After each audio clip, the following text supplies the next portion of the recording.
ಸಾವಿನಲ್ಲೂ ಸಾರ್ಥಕತೆ ಮೆರೆದ ಮೃತ ವಿದ್ಯಾರ್ಥಿನಿ ಚಂದನ ಕಲ್ಪತರು ನಾಡಿನಲ್ಲೊಂದು ಮನಕಲಕುವ ಘಟನೆ.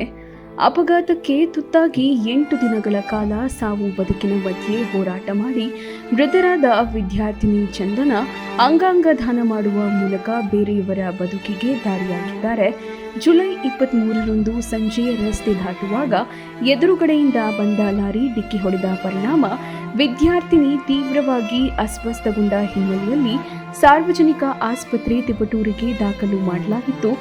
ಹೆಚ್ಚುವರಿ ಚಿಕಿತ್ಸೆಗೆ ಹಾಸನದ ಖಾಸಗಿ ಆಸ್ಪತ್ರೆಗೆ ದಾಖಲು ಮಾಡಿ 5 ದಿನಗಳ ಕಾಲ ಚಿಕಿತ್ಸೆ ಪಡೆದ ನಂತರ ಮೆದುಳು ಸಂಪೂರ್ಣವಾಗಿ ನಿಷ್ಕ್ರಿಯಗೊಂಡಿದೆ ಎಂದು ವೈದ್ಯರು ಖಚಿತಪಡಿಸಿದ ನಂತರ ಪೋಷಕರ ತೀರ್ಮಾನದಂತೆ ಅಂಗಾಂಗ ದಾನ ಮಾಡಲು ಹಾಸನ ಜಿಲ್ಲಾ ವೈದ್ಯಕೀಯ ಆಸ್ಪತ್ರೆಗೆ ಕರೆತಂದು ಜಿಲ್ಲಾಸ್ಪತ್ರೆಯಲ್ಲಿ ರಾತ್ರಿ ಅಂಗಾಂಗವನ್ನು ದಾನ ಮಾಡಲಾಯಿತು.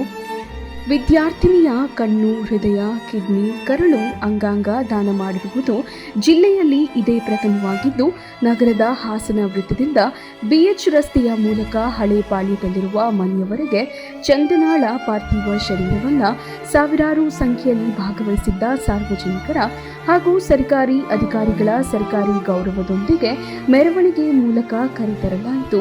ತಂದೆ ತಾಯಿಯ ಈ ನಿರ್ಧಾರಕ್ಕೆ ಜಿಲ್ಲೆಯಾದ್ಯಂತ ಅಪಾರ ಮೆಚ್ಚುಗೆ ವ್ಯಕ್ತವಾಗಿದೆ.